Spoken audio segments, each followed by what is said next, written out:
नमस्कार, मैं doctor Tameshwari Sahu, assistant professor economics, BCS government PG college Dhamtari. आज हम कार्ल पियर्सन सहसंबंध ज्ञात करने की विधि की चर्चा करेंगे, उसका विश्लेषण करेंगे। कार्ल पियर्सन एक गणितज्ञ थे और साइंटिस्ट भी थे। उन्होंने प्राणी शास्त्र के समस्याओं को हल करने के लिए सहसंबंध गुणांक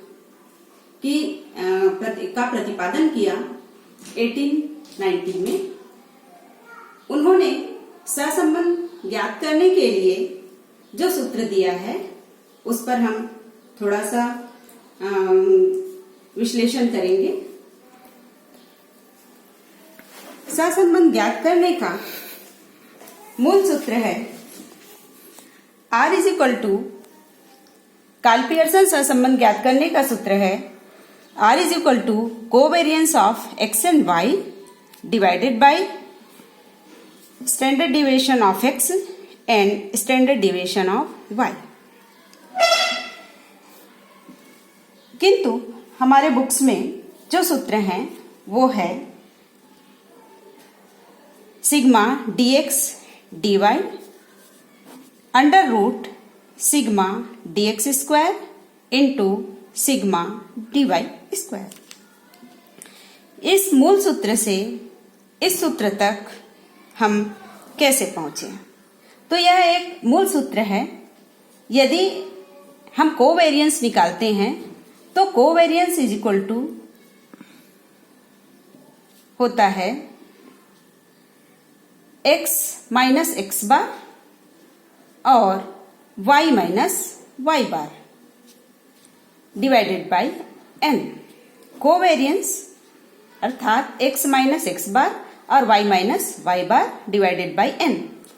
उसी प्रकार यदि x का प्रमाप विचलन हमें निकालना है तो x का प्रमाप विचलन है under root sigma dx square divided by n और उसी प्रकार dy standard deviation of y ये है under root sigma dy square divided by n।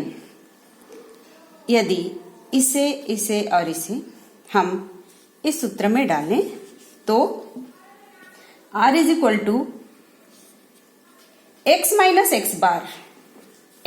X bar को हम dx लिखते हैं और y माइनस y बार को हम dy लिखते हैं। अब देखते हैं कि sigma dx into dy divided by n, dx की वैल्यू और dy की वैल्यू को यदि हम यहां पर डाल दें तो ये होगा sigma dx square divided by n और sigma dy square divided by n। यदि ये दोनों n को रूट से रिमूव करें तो यदि ये रिमूव हो जाता है तो ये सामने आ जाएगा और ये दोनों कैंसिल हो जाता है और इसके माध्यम से हमें ये तीसरा सूत्र प्राप्त हो जाता है। ये मूल सूत्र प्रथम, ये दूसरा सूत्र और ये तीसरा सूत्र। इसे हम कार्ल पियर्सन सहसंबंध गुणांक की प्रत्यक्ष रीति में प्रयोग करते हैं। अब हम एक एग्जाम्पल देखते हैं कार्ल पियर्सन सहसंबंध गुणांक का। कार्ल पियर्सन सहसंबंध गुणांक की गणना करना है। दो वेरिएबल दिए हुए हैं, एक है x और दूसरा है y। एग्जाम में या हमारे बुक्स में ये दोनों वेरिएबल इस तरीके से पंक्ति में दिया हुआ है। अब इसे हमें जब हल करना है तो सबसे पहले गौर करते हैं सूत्र पर। सूत्र कहता है sigma dx into dy sigma dx square into sigma dy square. सूत्र की रिक्वायरमेंट के अनुसार हमें निकालना है ये तीनों। तो अब ये देखते हैं कि x से हम dx कैसे निकालें। x से dx निकालने के लिए हमें निकालना पड़ेगा dx निकालने के लिए x माइनस एक्स बार और उसी प्रकार dy निकालने के लिए y माइनस y बार। x बार क्या है? तो x बार है माध्य। यदि हमें किसी वेरिएबल का माध्य निकालना है तो हम इन सभी वेरिएबल को जोड़ देते हैं। जब इन सभी वेरिएबल को हम जोड़ देते हैं तो इसका वैल्यू आ जाता है sigma x is equal to 56, और उसी प्रकार जब इसको जोड़ते हैं तो इसका वैल्यू आता है sigma y is equal to 77।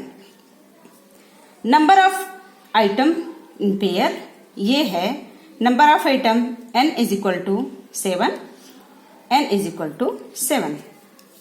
x bar निकालने के लिए हम sigma x divided by n, ये फार्मूला जो माध्य का फार्मूला है, अप्लाई करते हैं, और 56 sigma x divided by n 7,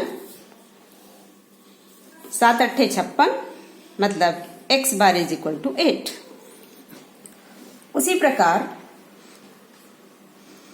y bar निकालना है तो sigma y divided by n is equal to 77 divided by 7 is equal to y bar 11।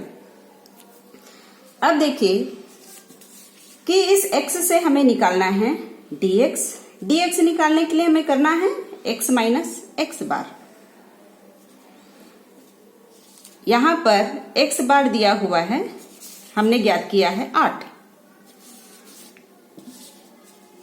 तो अब हम देखते हैं कि यहाँ x 11 है, 11 में 8 घटाते हैं तो आ गया 3, 10 में 8 घटाते हैं 2, 9 में 8 घटाते हैं 1, 8 में 8 घटाए 0, 7 में 8 घटाए -1, 8 में 6 में 8 घटाए -2 एंड दिस इज -3।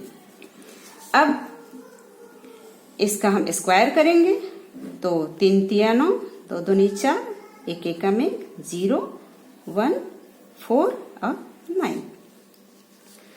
इसी प्रकार हम y का भी करते हैं तो ये हो गया dy।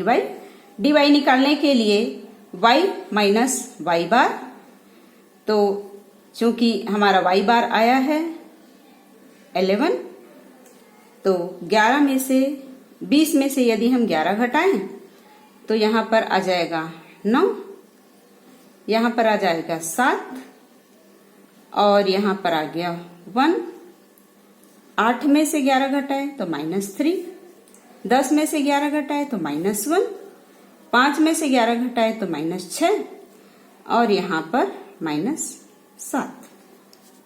इस तरीके से हमारा dy निकल गया। अब dy से हम स्क्वायर निकालते हैं तो 9 का इंटू 9, 9 9 81, 7 7 49, 1 3 तिया 9 और इसके बाद ये आ गया 1 6 6 36 और 7 7 49। इसके बाद अगला स्टेप है, अब ये भी निकल गया, ये भी निकल गया। अब हमें निकालना है dx एंड dy।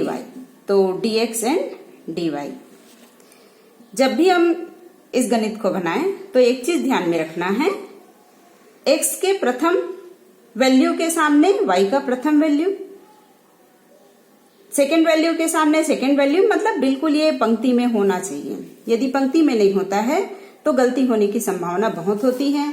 जब हम dx और dy को इंटू करें तो बिल्कुल मिलान करते हुए करें। 9 तिया 27, 7 दूने 14, 1 एकम 1, -3 इंटू 0 0, -1 इंटू -1 1 और ये हो गया 6 दूने 12 प्लस में हो गया और 7 तिया 21। इसका योग करने पर 76 आया। ये सभी का योग करने पर 226 आया और इसमें हम प्लस को जोड़ेंगे, उसमें से माइनस को माइनस करते हैं तो ये आ गया 0। dx स्क्वायर 70, एक मिनट, ये हो गया 28, 10 4 14, 10 4 14 28 और ये हो गया 0। तो इस तरीके से हमने सूत्र में दिए हुए सभी वेरिएबल्स को यहाँ पर निकाल लिए। अब सूत्र में हम वैल्यू अप्लाई करते हैं।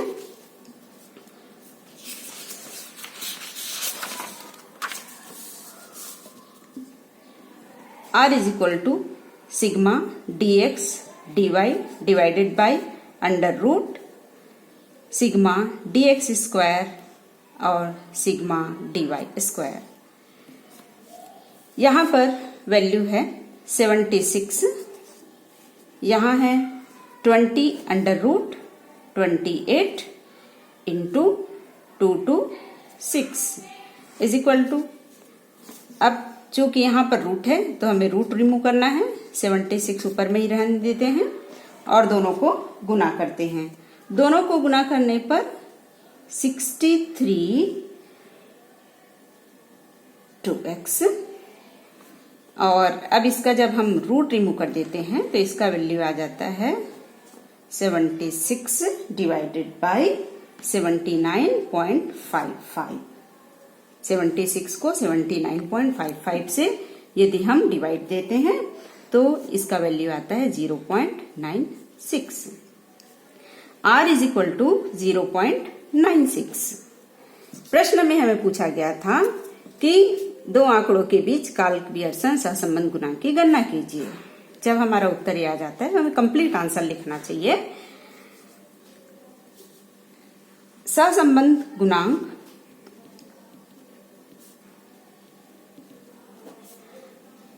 उच्च कोटि का धनात्मक सहसंबंध है। x एंड y के मध्य उच्च कोटि का धनात्मक सहसंबंध है। तो इस प्रकार आज हमने प्रत्यक्ष रीति से कार्ल पियर्सन सहसंबंध गुणांक की गणना करना सीखा। अगली क्लास में हम कार्ल पियर्सन के लघु रीति से सहसंबंध गुणांक की गणना करना सीखेंगे। धन्यवाद।